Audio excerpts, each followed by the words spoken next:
he appreciated, sounded the bell just a few minutes ago, and I can imagine all the activities that everyone was up to last night. So we do not blame you for slow walking your entrance this morning. So welcome everyone to this workshop on the third day of many conversations, and I'm really excited about the conversation we're going to have today.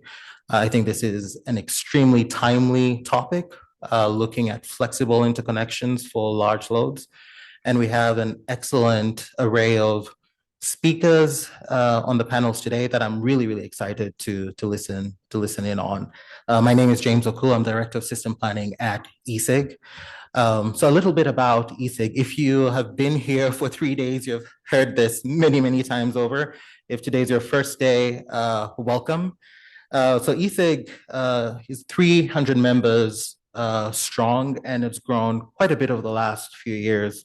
We have about 1,600 people that are actively involved in all of the work that we're doing, done primarily through task forces, which we'll go over in just a bit. And we have over 20,000 industry participants, while all over the world, representing really a cross-section of the industry.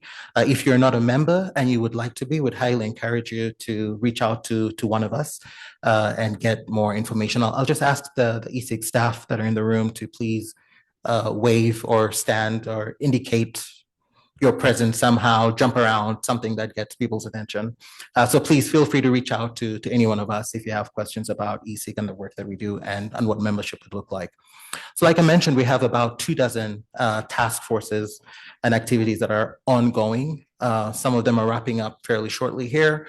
But if you're interested in any one of these, organized around kind of our 4 big categories: system planning, markets and operations, distributed energy resources, and reliability.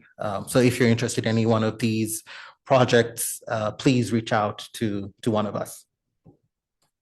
So just a brief disclaimer. Anything that is said today by any of the panelists or by any of the questions, right, does not reflect what ESIG's thoughts are. And so please take that into consideration with everything that you hear. Again, you've heard all this all week, so I'll go through this very quickly. Antitrust, please do not stifle competition or break any antitrust rules. That is not what we're about. So please adhere to that. And then we're very firm on non-discrimination. We have a broad range of people here, and we are specific about being respectful to everyone here and making everyone feel welcome and appreciated here. So like I mentioned, this is day 3 of the workshop series, and we are right here. If you are not looking for flexible interconnections for large loads, you're in the wrong room, but don't leave. There's Ryan standing guard there, because I think it'll be a great conversation. So very briefly, what we're going to be talking about over the next couple of hours, we organized around four panels, starting with what we have learned about flexible interconnections for generation and DER. Right? This is not a new concept. And so the things that we could learn from how we've done this previously. So this first panel is going to do a lot of level setting, right? Figuring out what we exactly mean by flexible interconnections. And we often conflate flexible interconnections with flexibility of large loads, with bringing on generation capacity arrangements, with conditional service, right? There's all these terms that we throw around, and people look at it every so differently. So this first panel is going to help kind of set us straight, and then we'll build upon that over the rest of the day. So we'll follow this up with planning for flexible interconnections, or how you should consider flexible interconnections in your planning. So once you're done with the planning and it goes into operations and markets, how do you actually operate a system? What do you actually need to do to make this functional? How can you get operators to rely and depend on these and trust these arrangements? And then we'll round it off with regulatory and tariff considerations for interconnections. And so this is the order that we chose, and it seemed to make sense. But like the Kendrick Lamar album from 2017, Damn, which won a Pulitzer, right? He wrote it going one direction, but you could play the whole album the other direction, and it made sense. And so at the end of the day, Let's see if this is worth a Pulitzer as well. When we think about the order, right? What do you start with? Do you start with what we've learned? Do you start with the regulatory considerations and then build on that? And we've done this multiple ways in industry. And so we'll review this at the end of the day. And then we'll wrap up at 4:45, 5 o'clock, and let you all get back to your families.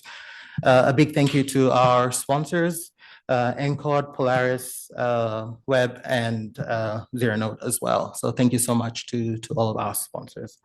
And with that, I will turn it over to Robin, who's program lead at EPRI, who graciously going to moderate and chair the session, giving us some foundational information on what we're talking about here.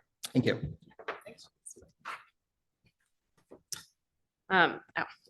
So for my Pulitzer Prize winning discussion today, no pressure at all.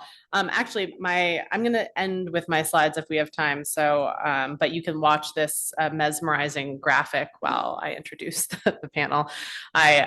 We had someone comment, can you please turn it off? It's distracting. So if that's the case, yeah, raise your hand and I'll take it under consideration.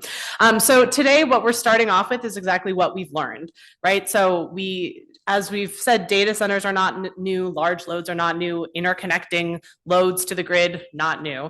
But what we're really focusing on today is what we can learn, especially from assets that are not the kind of traditional loads that are interconnecting. What can we learn from generation? What can we learn from DER? We have a great panel today that spans from market operations to utilities to practitioners to kind of the research arm. So I think you'll get to hear from different perspectives, and they'll each bring different viewpoints on what we can learn from what we've done in the past. Because again, there are many things that can be drawn, and then I think the rest of the day will take on, okay, well, what isn't enough from there, and what are the gaps we need to fill? And with that, I'm going to introduce our first panel, and you'll hear from each of them and then get a chance to ask questions at the end. So first, I'd like to invite Agee Springer, who's the Director of Grid Interconnections at ERCOT, to talk about their Connect and Manage program. So I'm going to quickly go through mine to have you take it over.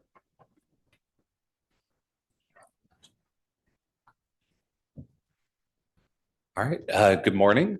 My name is Agee Springer. I'm the Director of Grid Interconnections at ERCOT, and my talk's going to focus on not just our experience with Connect and Manage Generation, but also how we've, kind of what we've learned as we've dealt with the large load issue in ERCOT for the last 4 years. This may kind of step on some of the toes of the later panels, but hopefully I'll find it useful. So I'm going to set the stage by talking about some of the foundational concepts that have led us to the moment that we find ourselves in now and kind of the change we've seen over the last 7 months.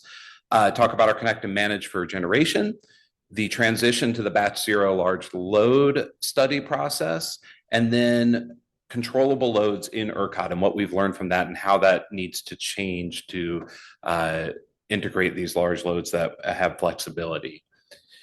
So jumping right in with Connect and Manage for generation, ERCOT has had a Connect and Manage approach for generation for many years. Effectively, what that means is that we guarantee the driveway, the interconnection to the system, but we don't guarantee the deliverability. And so we do studies to assess the reliability impact, but that doesn't necessarily result in transmission build out. And so instead, what we do is we manage the generation in real time through our economic dispatch. And so, effectively what that means is while, there is transmission build out, it's handled through our system planning process, and the deliverability of that generator may improve over time, but it's not guaranteed to.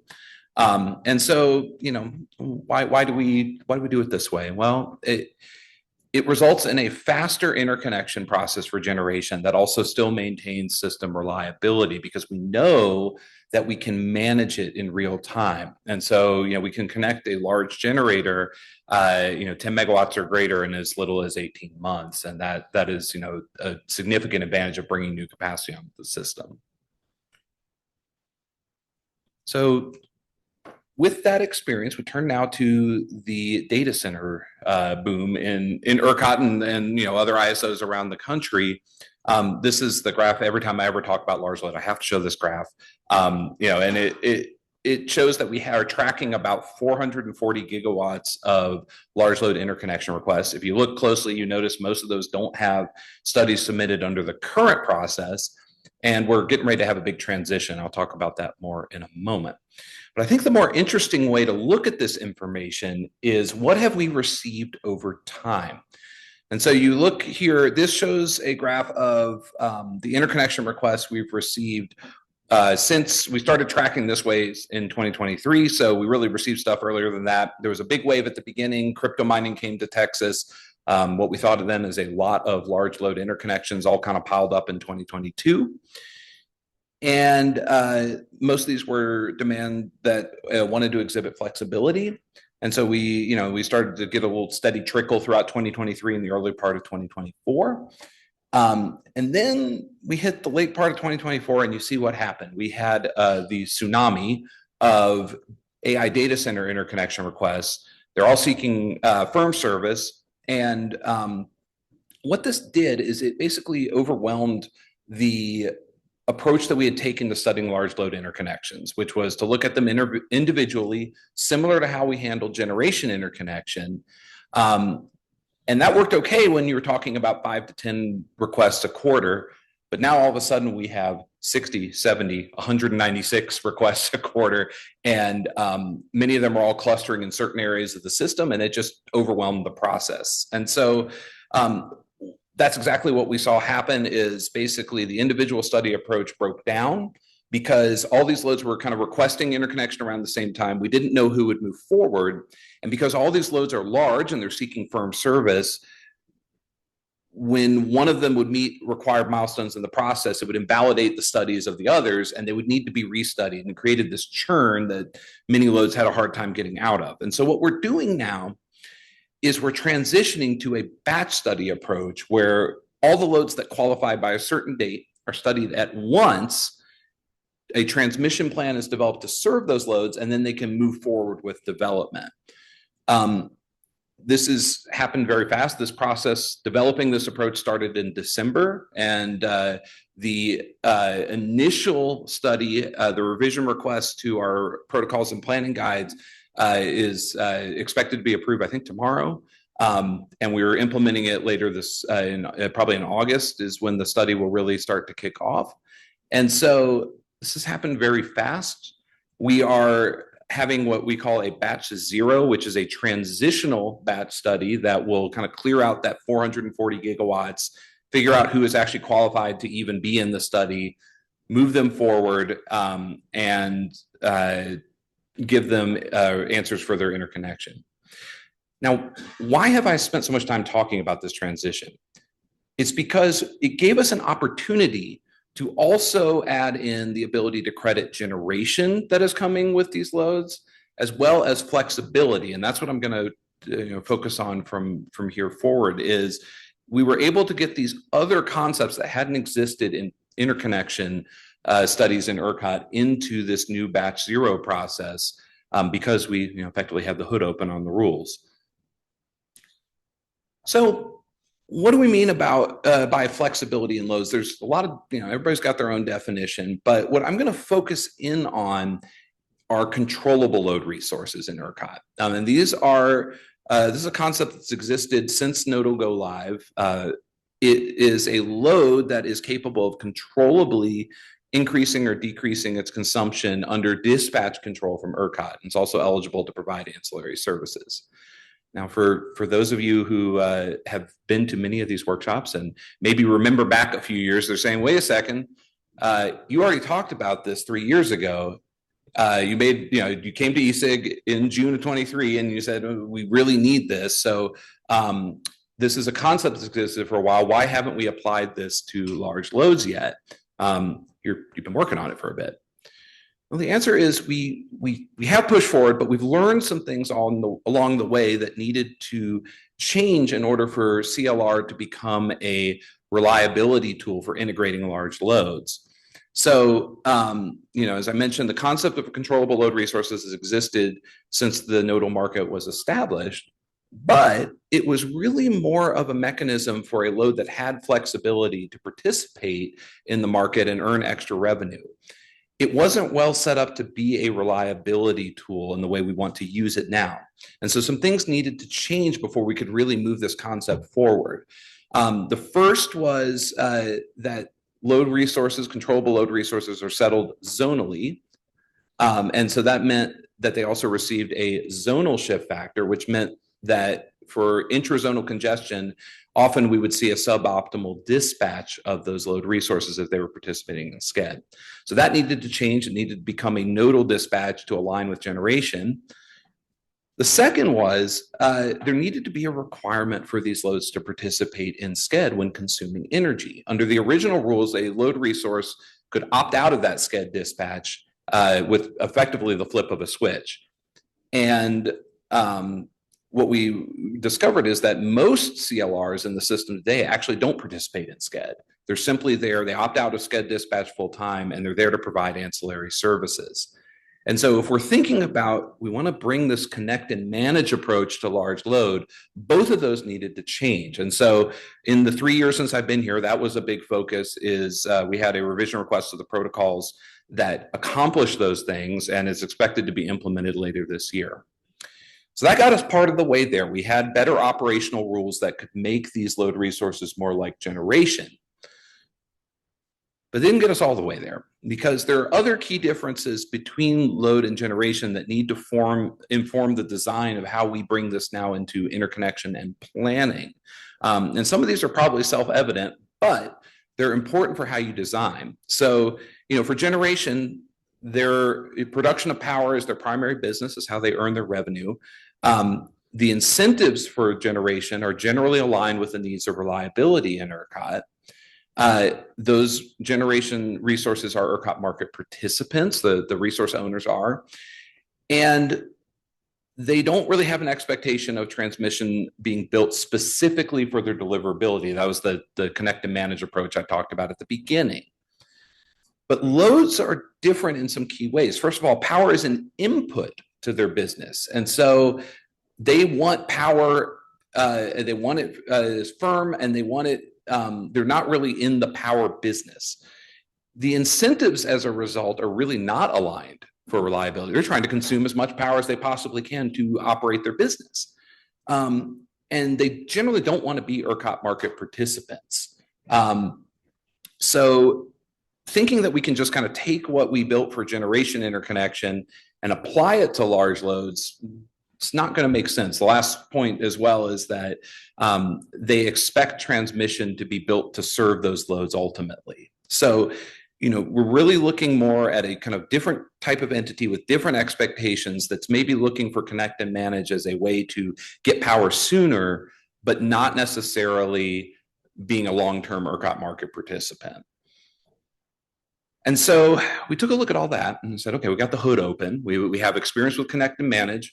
We have the hood open. We're developing this new interconnection process, and we've learned these things about large loads. How do we bring now the connect and manage approach into that? And so we developed a new type of CLR for batch zero called a provisional CLR. And it's basically a CLR. It still submits a bid to buy curve. It has a minimum, what we call a low power consumption limit, and a maximum power consumption limit that's available to SCED, same as any other CLR. But it's also got some key differences. So the first is it has sort of a lock-in period while transmission is being built. It has a maximum allowed low power consumption limit. So in other words, your floor on how much we can back you down, that has a limit that's determined in the reliability study, is basically the amount of firm load we think we can reliably serve. And you're not allowed, a PCLR will not be allowed to offer in a floor that is higher than that amount. Additionally, we also needed to be sure that these loads would be dispatched to resolve constraints. Our dispatch, there are instances where the economic dispatch may determine that it is more economical to allow a constraint to violate than it is to dispatch expensive or far-flung generation or load resources to solve it. If we're going to start using these PCLRs to allow more megawatts to connect and maintain reliability, we need to be sure that the dispatch is going to actually back them down, even if that is not otherwise what would have happened. And so as we brought these into the rulemaking, we basically needed three key pillars to meet everybody's needs, the load's needs, our needs.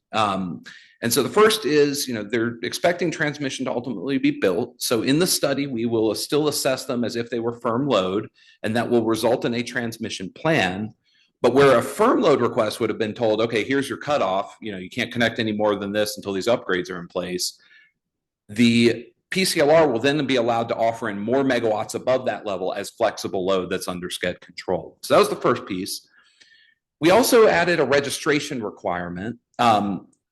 If we're going to study these loads as flexible and SCED dispatchable, we need to also ensure that that they're actually going to register that way when they become operational. And so we added registration requirements to ensure that they would actually have to register before they could become operational. And then finally, I mentioned the SCED dispatch and the bid capping. And so I have a slide in the appendix if you're interested in talking about that more. And so where does that leave us? So in the batch zero rules, we ended up with a construct that effectively allows for the load to be studied as firm and determine how much can be reliably served. That's the dark blue bars on the graph on the right there. It will ultimately result in a transmission plan that gives the load its full request as firm load. And so that's that kind of rightmost bar. But then in the interim years, the load is able to connect more megawatts sooner, provided it registers as a PCLR and becomes under SCED dispatch control. And so, that gets us back to the incentives that I was talking about. There needed to be an incentive to drive this, and that is the ability to connect speed to power, connect more megawatts sooner. And so that is where we've kind of ended up with applying this concept. I'll just real quickly say that there was some talk of, well, could we just use a on-site generation to offset our load, and isn't that basically the same thing? We created a second construct for bringing your own generation, but this is really meant to be for loads that reduce their consumption from the grid. If they want to leave the grid and be served by off-grid backup power, that's acceptable, but the generation can't be operated synchronously or in parallel with the system. My last thought before I yield the floor here is we're at the start of a huge transition, and we don't quite know what the end of this story is going to be. We're in box one of this flow chart of how PCLRs can be studied and then brought onto the system. We're now kind of in this waiting period to see who is going to register. And we don't know if anybody's going to register. This is a new concept. So whether we see a huge rush of loads trying to connect this way or none, I think we'll have a sense of that here in another month and a half. But this has been a big change in a short time, and we've applied new concepts. We've learned a lot, but the end is not yet written. So with that, thank you, and I look forward to questions.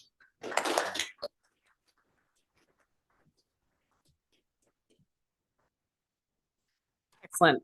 Thank you for that presentation. I think it's a really good, and I really liked especially the slide you had with the generation versus load. It's a nice way to set us up for what can we learn from generation that can't be applied to load, and where can it be applied. So I appreciate that starting us off, Agee. So next we have Amir Sajadi, who's a principal engineer in grid research, innovation, and development at PG&E. And I will let him take it away. Okay, good morning, everyone. My name is Amir Sajadi. I'm principal engineer with Pacific Gas and Electric, commonly known as PG&E. And today I'm going to share with you guys the lesson we've learned from flexible service connection that we offer for distribution assets, and what we are mapping from the distribution side to the transmission right now in order to serve large loads that are coming online, especially in our territory. And so with that, I just want to start with the larger initiative that we have in place, and that just speed to power and harnessing the value of the flexibility. So fundamentally, the problem that we've been looking into is being how to enhance the reliability and resilience of the existing grid and make better use of the assets that we have nowadays. And the second was the initiative to further integrate renewables that come with uncertainty and variability in their operation, and that have the baked into the flexibility in terms of the both generation and consumption.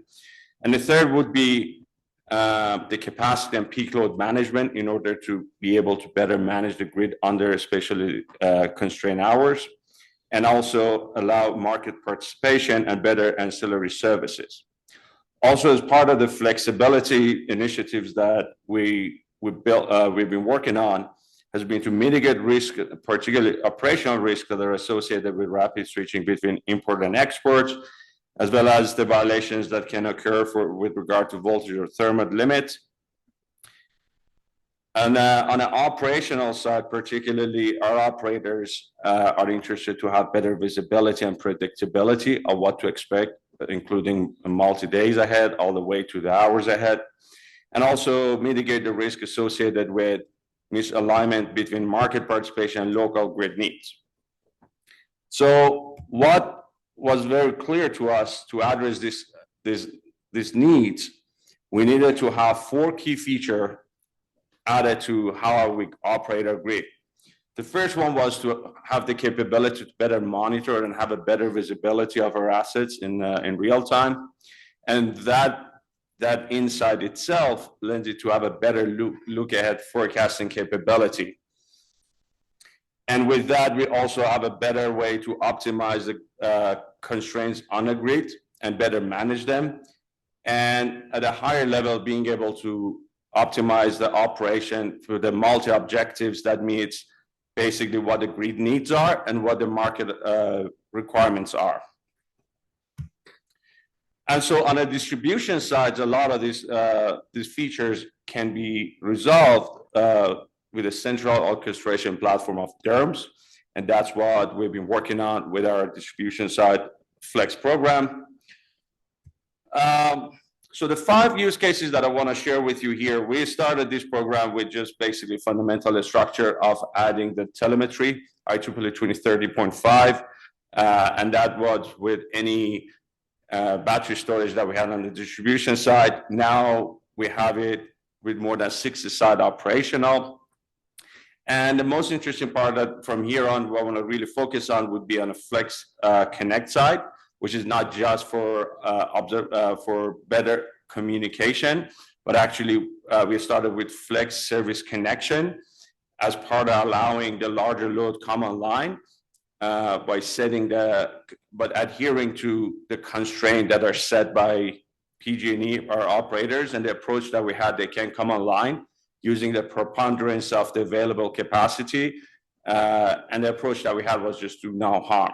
So with the first use case that we had in terms of flexibility was really the customer sets the size on the dispatch or the consumption as long as it adheres to the limits that are set. We had a similar use case on the generation side that the customer can come online with a DER as long as they can adhere and sign up and agree to adhering to the constraints that are set on the daily schedule by the PG&E and shared with them. And again, we took the same approach of just do no harm and adhering to the system limits. And so we took a further step, and for the Flex Connect, we started providing grid services, not only in terms of providing limits, but also in terms of better optimizing and sending dispatches. So in that sense, we send DR dispatch, and that helps to defer distribution investment, and we take a more active approach in how to day-to-day the customer operate. And the fifth use case would be the integration of demand response, which is kind of mapping of what we did for the generations to the customer to the load customer side. That allows a better visibility and also alleviates a lot of stress on a distribution feeders. So the way that Flex Connect program works at PG&E. It's centered on the DERMS platform, which is on a grid, the central component. So we have a lot of inputs from the DER side, with different telemetry communications, as well as a smaller one through the aggregator and the chargers, the larger customers. And that's where a lot of optimization take place, and the forecast and the dispatches and the constraints are managed, and the control on most of the actuation that are sent to whether ADMS or OMS or GIS. And so this work we have been working with Schneider Electric, and the platform that we're using primarily is located on a cloud server as a third party, and most of the communication that we have takes place on an open internet. So the benefits that this architecture that brings is that it's pretty flexible for quick scaling and adding new functionalities, and also in terms of adding a new geographical assets into the system is pretty easily scalable. And also the most important part is that the DERMS and ADMS are kind of at this point pretty independent on each other. So if there was to be a release or upgrade on one, it doesn't directly impact the other one. And that also lowered the implementation and operation complexity. And it also improves the security as it attracts third-party connections.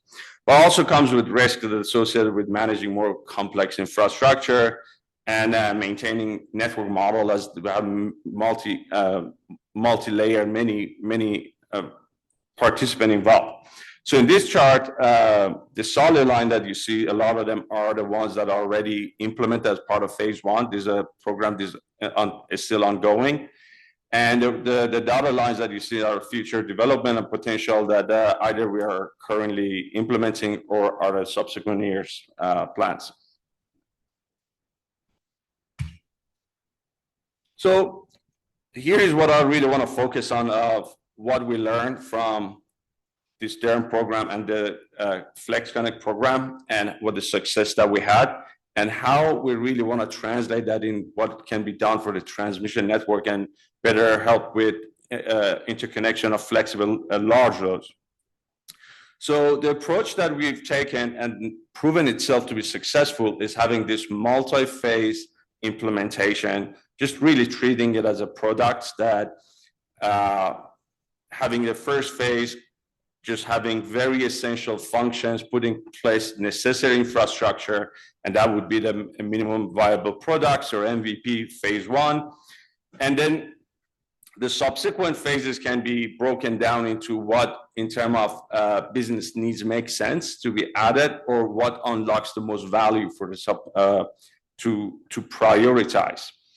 And so in that sense, we can then expand and start from a limited geographical area of what the ERs we want to work with or where the customers are, and including what features, and then from there we can build up. So what we learned from the distribution program was that we started with limited geography, and then started with in terms of functions that we had was like very essentials with the measurement base. So we started in terms of like putting measurement in place where we knew there were going to be constraints. And then in terms of forecast, we started using what was off the shelf and just meeting our needs, and going with a switch need models that are essential for fail-safe. And so those were the ones that we determined were essential to get a program running. And then from there, from MVP, we moved on. Now we're adding a state estimation that we can have more broader overview, and improving forecasts to multi-date. And in the future phases, this can be further expanded to cover the entire area. It was the same thing with in terms of functionality and monitoring and control interfaces, starting with some essential telemetry requirement and protocol, and expanding it to become more agnostic for allowing more participants to integrate. So to date, we have 64 customers that are participating as part of this program, and they're operating at 6 flexible interconnection. adding 5 gigawatt-hour new load into deferral procurement programs. And most important part is that this program has been really helping our operator, but providing better visibility and how they conducted demand response program. This was so far what was implemented, and these are successfully in place. So this year we're working on to expanding it to pilot it beyond just distribution and connecting distribution and transmission, and extending and bringing new type of load and expanding the type of DER that this program can support. And for the next generation, we are kind of like looking at like expanding beyond just distribution and transmission, integrating VPP as part of this program so that it covers many services and unlock better potential. The value that it adds is multifaceted. So in terms of customer value, we're helping customers to come online faster with a lower interconnection cost, and especially speed to power with moving from months to a few days for them to come online. As long as they have the telemetry in place, they agree to be interruptible, and they have the control functionality needed to be compliant with this program. For the rate paid value, we increase the utilization of the assets, and therefore we reduce rates, and as well as reducing the emissions in the community by bringing more DERs and renewables. And from the utility perspective, the value for us is also maximizing our asset utilization that we already have invested. And then we're providing better flexibility in terms of how the integration program, the forecasting, the megawatt transfer through our existing assets. So here is what I think, where we're really trying to map what we learned through the distribution program and how we can transfer those lessons and map them into transmission. So there are 3 main categories of the lessons that we've learned. First, in order to have a successful, particularly operational flexibility program, we'll be focusing on a people part of the program. That would be first sharing the roles and responsibility. That includes on the transmission side, we have a balancing authority, we have market participant, we have customer, we have our operators, so defining exactly what the roles are and how they're going to communicate. And second would be the application end user training. That would be also making sure the program and the user being operator customer are well prepared to use the program appropriately in a way that it actually doesn't result in a threat to reliability of the grid. And then operating model and resource planning is also to invest in, like, make sure the planners are comfortable with what the programs are and intended use.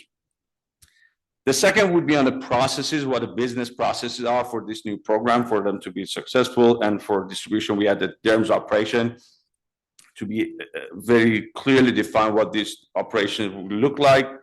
For technical support and processes, requires to be very careful consideration of how those support will be provided to each of different parties involved as defined in the people side. And the business readiness and go live criteria for the process itself, what it should look like in order to ensure, for the success. And on the technology side, what would be the real use cases, what the requirements are, and what the success criteria in terms of technology itself look like. For instance, on the transmission side, right now we're working on defining if there was to be flexible interconnection, what is it that a customer will really expect or will be happy with, what that use case will look like for them to be interrupted. And then in terms of technology, comprehensive testing and strategy and cases, as well as the most important part, I think, is dissecting it into having multi-phase approach, that throughout the process we can have iterative and improvement of what the design and program itself will look like. There is also consideration when we're mapping from distribution to transmission. There are inherent differences between how the distribution and transmission networks are, and consideration for the planning and from the regulatory aspects, interconnection, distribution, and transmission are very different criteria, where particularly a transmission, you have jointly federal and state regulations, where distribution side, you are mostly binding with what the states are. And for operations, mostly, I want to just reemphasize again, operation sides are quite complex. And when it comes to introducing interruptibility, needs to be a very careful consideration of all the stakeholders. That varies on the distribution and transmission side. So as my last slide, I want to just walk you guys through the challenges and risk that we've been seeing. At the end of the day, whatever flexibility program that we design will be day-to-day operated and used by the operators. So we have learned that having them involved as part of every piece of process that we're designing or the requirement is the key to ensure they have their buy-in and in the sense that they are the one who define what this should look like. The other side of it, as was defined in terms of generation versus load, that was a great slide. For large load, as a utility operator, this large load are our customers. So for us developing program, the success is to have the customer to adapt for it. As a colleague from ERCOT mentioned, most data centers don't really want to be interrupted, but for them to be part of this initiative and come online, the existing solution that we're envisioning would be that they need to be interruptible for a certain period of time because of the existence of some headroom that we can use. So having the customer as part of the design itself to really understand what the needs and appetite for them are is very important. The vendor team and the development to make sure is also another important consideration, to know that make sure that the development timeline is met and they're good enough that they're not gonna threat the safety of the grid. In terms of adding pretty much any new communication, cybersecurity and compliance are important, and having something that is already approved gonna save a lot of time. And the last is having a well-defined narrow scope of MVP to defining what is it that can be tested, reliably implemented, and really get the concept in field that will serve as a foundation of what can be iteratively added. I want to just also emphasize on the customer piece, as buying the trust from the customer and clearly define what the expectations are from signing up into a new program. So we have been developing these heat maps of throughout the year. What is the expected interruptibility chances for them, or the probability of the constraint that come on? So building that trust and delivering on that is the most important part of this flexibility program that we've seen from the distribution side, and has worked really well. And we're expecting on the transmission side, putting in place this probability and setting the expectations right is the key. So with that, thank you very much. Look forward to questions.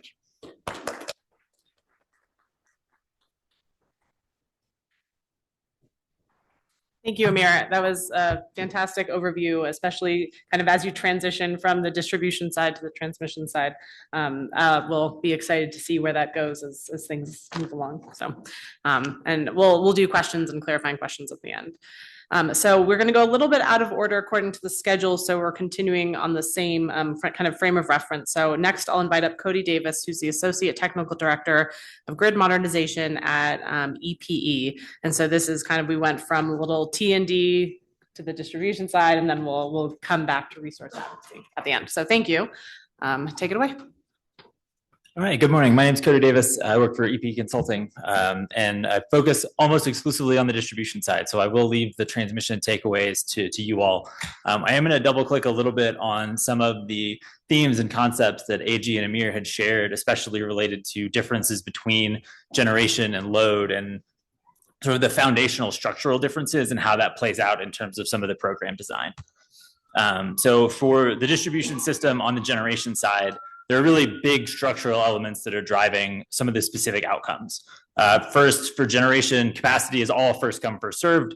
They are paying for expansion costs upfront with a check before anything starts. So there is no real socialization infrastructure. There's not even really good cost sharing infrastructure. So a lot of times, large constraints like substation transformers or even like feeder level constraints can be cost breakers. So in certain cases, we're running where we have years and years of incentives and things like community solar and net metering.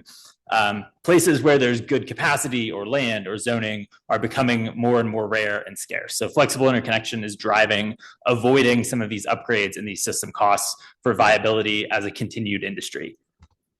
On the load side, things are a little bit different. Capacity is still first come, first serve, but expansion is generally socialized via a revenue offset. So if you're a large load, you are contributing via bill for all of the infrastructure that you are required to build up from. So there's a lot more access to expansion. You're not facing a lot of the same structural barriers to expanding, at least in the longer term.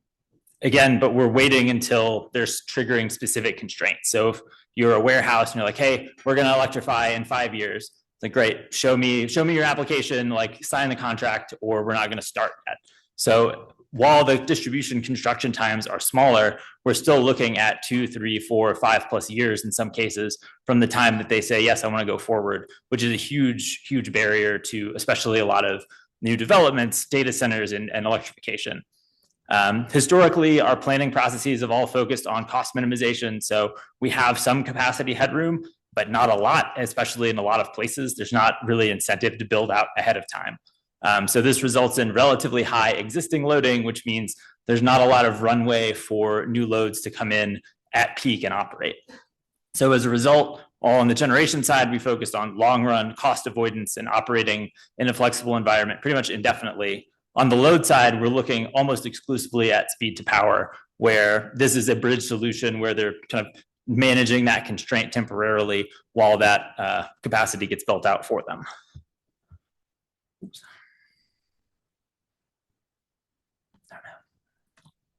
Okay, so the distribution landscape, there's a lot of really good efforts going on. I'll reference PG&Es in particular, but I've got kind of 3 examples from across the country here. Amir's work focused primarily on the Durham side. There is also a lot of work going on that's not requiring distribution system operational controls using static preset operating schedules. So this is a predetermined at the time of interconnection schedule that says during these time intervals, you are constrained to this amount of import or export. These have been used in kind of the LGP and limited generation profiles and limited load profiles in California, although they have a mechanism for changing those in real time. Other like battery storage in New York has a 24-hour schedule that says, here's each of these 24 hours, you have your import and export limits that you're going to follow. There's a lot of work in this space focusing and expanding that into like seasonal limits where you have lower import in the summer during summer peaks, higher imports during winter peaks where we have more capacity, that kind of stuff. So there's a lot of variation in how the schedule gets applied and how you develop it. A lot of this is regional too. So I live in Illinois, we have some grain drying loads, sometimes peaks in October, right? So there's a lot of regional, locational, very specific constraints getting set up that way on the schedule side.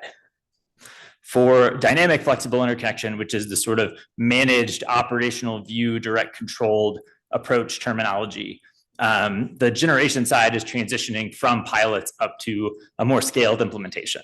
Commonwealth Edison in the Chicagoland area of Illinois is rolling out their dynamic flexible interconnection program starting, I think, last year.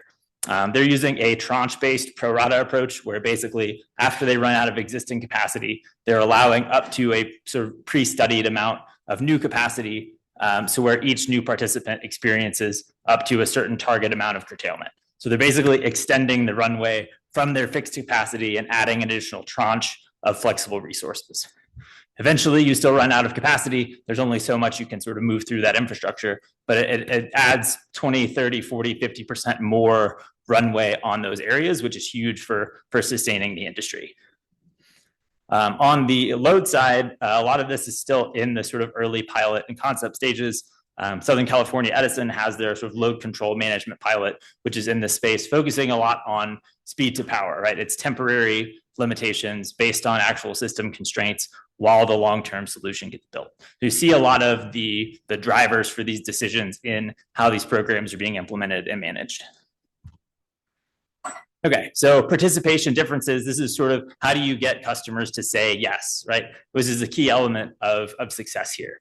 We can design all the programs we want. If nobody uses them, then we've all kind of wasted our time, right? We want this to be useful. We want it to work. And to do that, we have to understand what these actors in these spaces actually need.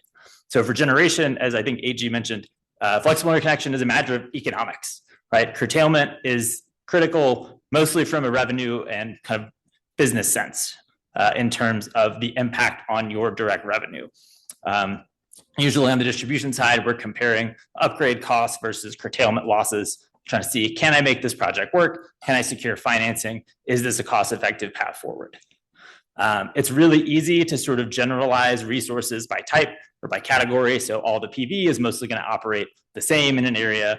All of the ancillary services batteries may or may not be similar. All of the like bulk capacity batteries may or may not be similar. They're more similar than loads, which we'll get to in a minute.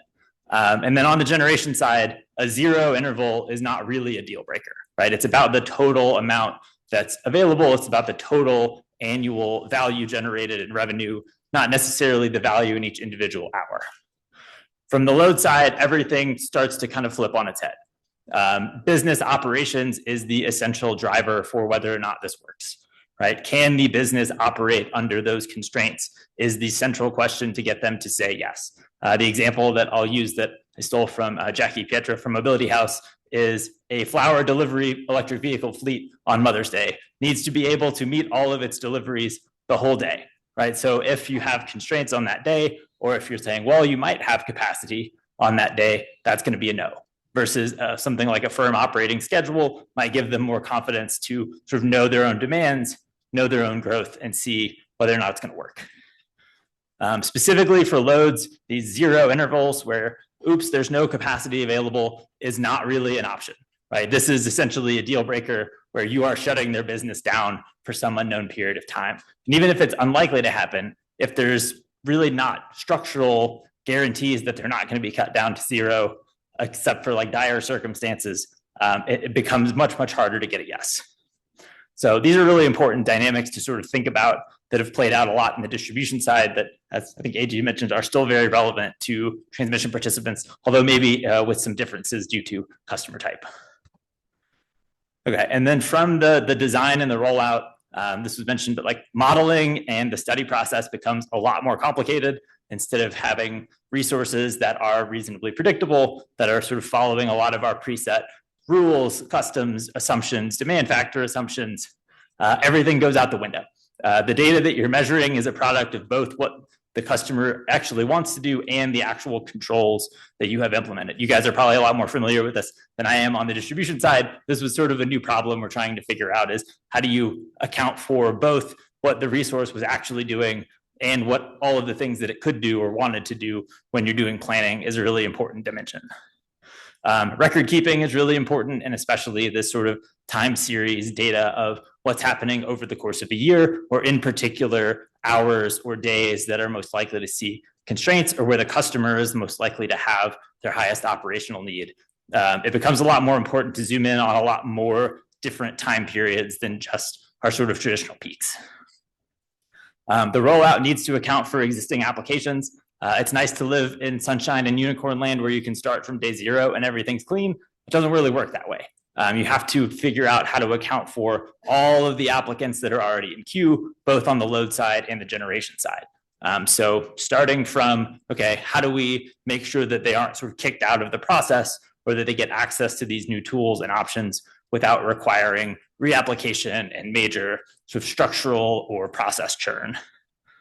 It also impacts their site design. So if they may have new costs for things like power control systems, they need to know about it. They need to decide whether or not they're in for that. So this sort of rollout process is big and messy and requires good engagement with all of the different types of stakeholders that are impacted. And then on the site design side, again, the requirements change, right? It's not just a load that's operating. You have telemetry requirements, you have control requirements, you have visibility. You need to make sure that if the communications goes down, that you still have a way to sort of have a safe fallback limit. So figuring those out early, being clear about what they are and how they impact the cost for these participants is a really important aspect, again, of trying to get to a yes. All right.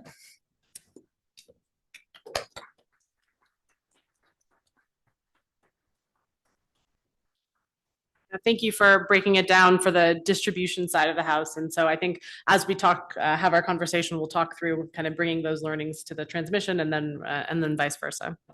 So last but certainly not least, I'd like to introduce Anna Lafianis, who is a program lead at EPRI Canada specifically, who will bring us into the world of resource adequacy. Thanks, Anna.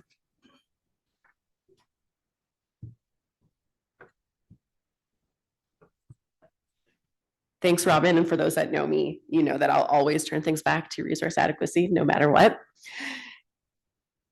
So I want to talk a little bit about some of the things that we've learned on the resource adequacy side that we're bringing in, and the through line is into how we look at headroom and what we've brought into DC Flex as well. So you're going to kind of see a transition through this story. But I always start with this type of information. I have a pet peeve with the word flexibility. Which is funny to be standing in front of this room because it can mean so many things. So I think it's very important to talk about specific, what is the flexibility that matters and for what purpose? And so for today, when we think about resource adequacy, we're really thinking about the day time frame, right? What can you shift from hour to hour or from day to day? And what that might mean in terms of what you can get from demand response and from DERs. So I'm going to introduce some analysis that my colleague Rene Dante Lopez did a couple of years ago, and it really helped to frame our thinking when it came to data centers. Where it starts, thinking about DERs, always start with what's the differences, what's the similarities? We've already kind of did that. So a few things that are obvious similarities that you have between DERs and your traditional generation resources. They are capable of providing the same-ish services, energy, capacity, ancillary services. They all have operational constraints. They also have to deal with outages. They have availability rates. So, there's some things that they have in common. But the differences can be kind of neutral, or some of them can be actually impactful. And some of the more impactful differences that you see with DERs is the obvious. They're connected to the distribution grid, right? So you have to think about distribution operation and what that means in terms of deliverability. And also that they are potentially participating in multiple markets. And that could be neutral in terms of maybe they are, perfectly aligned, or it can be synergistic, right? You can get additional, you can get revenue stacking, or they actually combat each other. So that part is very, very important, and we've talked a little bit about that as well. So when we looked at this, we wanted to come up with a framework that you can adapt and use in a bunch of different circumstances. How do we generalize, these learnings into almost like a checklist of what you would look at? And we wanted to make sure, in particular, when you're looking, for resource adequacy benefits, you're kind of thinking about that headroom and what is something that's accurate in terms of the availability, but also how probable that they're going to contribute. There's 4 main categories that we ended up coming up with. The first is understanding what type of response. So understanding those loads, understanding what signals they get and what their technical capabilities are. And as we talked about, those loads have lots of dissimilarities more than the similarities. Secondly, understand those incentives, right? So understand the program market design, understand what's happening both on the distribution market design and as well as what program they might be participating in or what market they might be participating in on the transmission side. And consider those directly into your modeling. The third aspect is understand that interaction, right? So 4 kind of really important considerations when you're thinking about the interaction, you can break it down. The timing, right? So if they are delivering at different times, no problem. At the same time, obviously more challenging. The extent and the depth of the response, the duration, and also directionality really matters as well with DERs. And then understand what's happening on the grid. And in particular, when we're talking about distribution systems, understand whether the distribution network is import or export constrained, understand what's happening there, and that will impact whether it's actually deliverable to the transmission system or not at any given point in time. So I'm going to break those down a little bit further and walk you through all of them. And as you nod your heads, a lot of this is, generic. It should feel a little obvious, and yet sometimes the obvious simple things are hard to come to. So understanding those signal types. So if you think of a static signal, those are your kind of, you set it and forget it type of signals. Some of your long-term things like time of use rates, energy efficiency, doesn't really necessarily matter in the resource adequacy timeframe when you're just thinking about day-to-day, hour-to-hour type of changes. It matters over a longer period of time. The dynamic signal has a lot more of an impact, right? So if they're changing in real-time conditions, you want to think about the load reduction. You want to think about the dispatch. You want to think about critical peak pricing programs. You want to think about how they're responding to market signals. So you want to think about both that market design, but also what their technical parameters are, right? So exactly what that load actually is doing. And so, if you think about that, I kind of blend them all together, whether it's technical or just because of a response. Doesn't matter, it's going to do what's going to do. So what the trigger might look like, how many dispatches are they willing to respond to or can respond to, how long that is. If they're using batteries, of course, there's a duration component. If it's a customer, if you're thinking residential, there's customer fatigue that you might want to be considering. So how often are you calling on them? And I will mention, customer fatigue is not just, I would say, on the distribution side, but also on the transmission side. I've seen it in Ontario. They called on demand response way more than they anticipated last summer.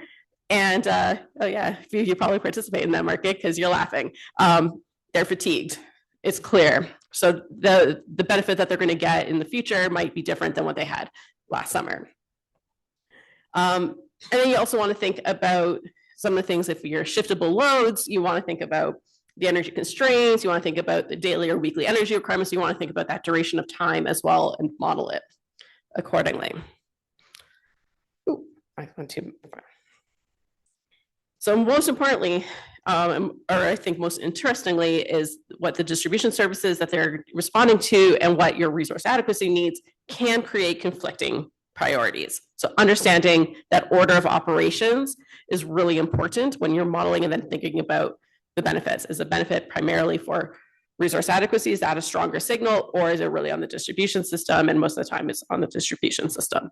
So, I would think of resource adequacy as a residual benefit. And in this case, a few different drivers come up, right? So on the distribution side, you're thinking about congestion management, thinking about those relatively rare events, but that you might want to leverage. So they're planned, but they're infrequent. Or you might be thinking about the deferral flexibility, right? And that's, in terms of planned. But also those distribution energy resources are also providing voltage support. So they're responding to net load forecast errors, and they might be doing active power management for that. That's obviously incredibly critical. And if they're responding for voltage support, that conflicts with maybe what they're going to provide for resource adequacy. Then there's also the reliability services. So just think of on the distribution system, single fault issues, a component failure, that type of thing, unplanned kind of responses, but necessary. And again, you want to consider that into your modeling. And then similarly, resiliency services, right? Your unplanned events, extreme storms, climate events, things like that, cybersecurity breaches, right? So not just climatic resilience, all of this also critical, because if they're going to be responding for distribution resilience and responding in that system, then there probably isn't a lot left over in terms of benefit for resource adequacy.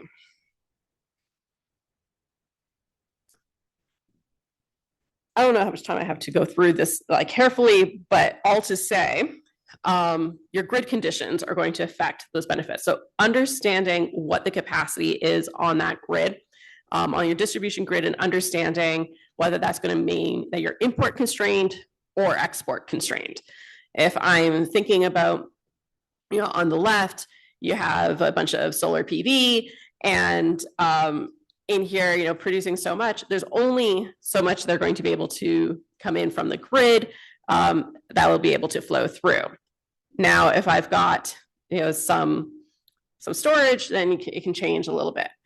Otherwise, you have in the other direction, of course, that if you've got a whole bunch of PV, maybe that can now go into your grid. But of course, if it's export constrained, if you're not consuming all of it, then that's also going to be impactful. So understanding those dynamics, modeling them is important, understanding when they coincide with your resource adequacy needs or when they don't. So that comes into like the four things that I would say, are really important to think through, and that is your timing. So when they're being triggered, understanding the extent or the depth of those events, and how much is being used, understanding that when you're looking at resource adequacy, you're thinking about a long geographic range. You have a large amount of impact across that geography, whereas on the distribution side, it's a small, so may or not be compatible. The duration events is an interesting one because, resource adequacy, the events last for a while, whereas for distribution system operations, they are very, very short, right? So not a big deal. And in this case is really, really compatible. So understanding that difference, that delta, actually tells you where the compatibility is. And that mitigation response, like we said, distribution system operations can go in either direction. So understanding, well, sometimes it's compatible, sometimes it's really not compatible. And having that order of operations, I'll keep saying, is important to understand, well, how much headroom is there going to be? So we took all of this and we started, we had built this a while ago, and then we started to look at data centers, and we thought, well, what can we learn from doing that and take that to this new paradigm? And I say there's four kind of main learnings. First of all, understand, the temporal dynamics, the type of flexibility that you're thinking about, and what the technical capabilities. So if you're thinking about data centers or large loads, you're thinking about their design, understanding how flexible they are, understand their system dynamics. You have to understand the incentive structure, whether that's for business operations or they are really participating in the market. Understand all of those for sure. And that gets you into that next part. Understand when there's competing needs between their systems, right? So there's going to be needs that the large loads are going to have within their own system versus what the grid wants. Understand how those compete, but also understand when they are not an issue at all and whether they're pretty compatible. And then figure out how to turn that into like fungible kind of categories so that you can actually model them. And so those categories, timing, that's kind of a fungible thing that I can put that into a model. So we took all of that, and I am right on time. This is great. And we started to take that into how we're going to do headroom studies in data center flexibility. And we thought about those constraints and how that's going to come through. And you can see kind of the same through lines on the top, right? Regulation, standards, market rules. Understand those incentives. Understand the grid conditions. I already talked about that a lot, and the transmission constraints. Understand the system dynamics, what's happening at different timescales. That comes in again. Understand the load, understand that data center flexibility operations, what it can do, what it can't, right? What are the critical performance requirements for them or not? And then understand the total grid. And again, just like we had with distribution systems, how that grid operates and what's available is going to change the directionality. And so that's incredibly important here with data centers. So with that, I'm going to hand it over to Robin, who's going to talk a little bit more about these headroom studies. So I queued you up first.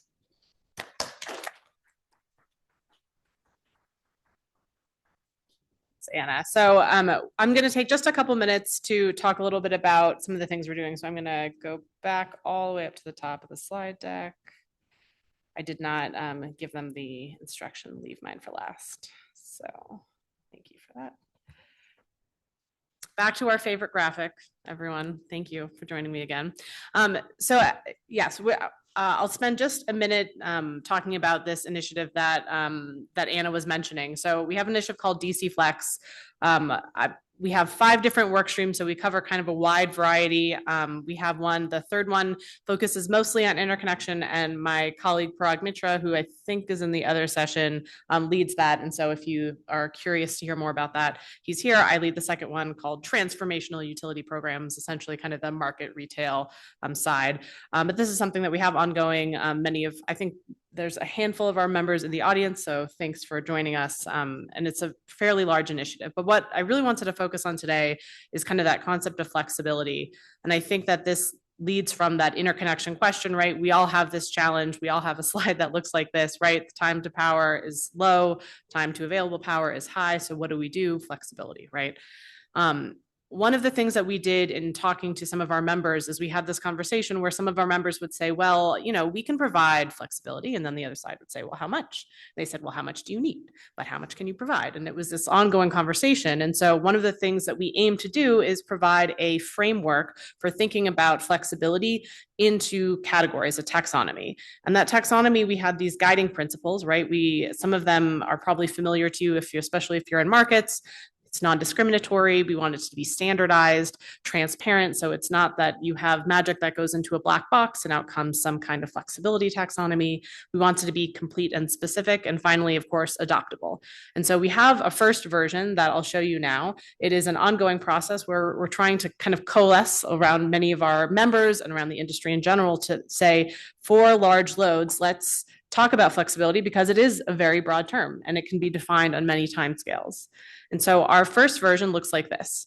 We're calling it Flex Mosaic as a flexible taxonomy. We have different classes that describe the different types of flexibility. And you can see class A, B, C, D, and E with increasing amounts of flexibility. And each of these we pulled from kind of the existing literature and documentation and data that we have on the grid service needs, and also from our members, from what's publicly available on the amount of flexibility that can be provided. So you can see that we have 3 different parameters there now. We have many more that we're developing, but we wanted to put out something kind of as a first cut, which is notification window, activation period, and annual utilization. And so the notification window, that's, think of a demand response program. That's me telling you tomorrow we're going to need you. That activation period is how long we'll need you in that time period. And then the annual utilization is that we would only call on you so many times per year. So you can see how the different classes give us some ways to start talking about different types of flexibility so that when you have an interconnection study and you don't really, I think right now we often go from firm to non-firm without anything in between. Well, this is the spectrum in between that we're trying to start to categorize. So I'm not going to spend too much time on this because I want to get to questions for our panel, but I want to put this out there as one of the first cuts we're taking at flexibility, and we really welcome your feedback. And if anyone is interested in getting more involved in helping develop this, we're doing that now. We have an open letter that many folks have signed. You don't have to be an EPRI member to get involved in that process. But I won't, this QR code at the bottom, I think, is that if you want to take a QR code. But I'll stop there and I think leave you with, we have some demos, we have great stuff. Leave you with my favorite new GIF. All right. So I'm going to start questions for our panelists. So I think there's a couple microphones there, and then I will open it up to the audience. So I had asked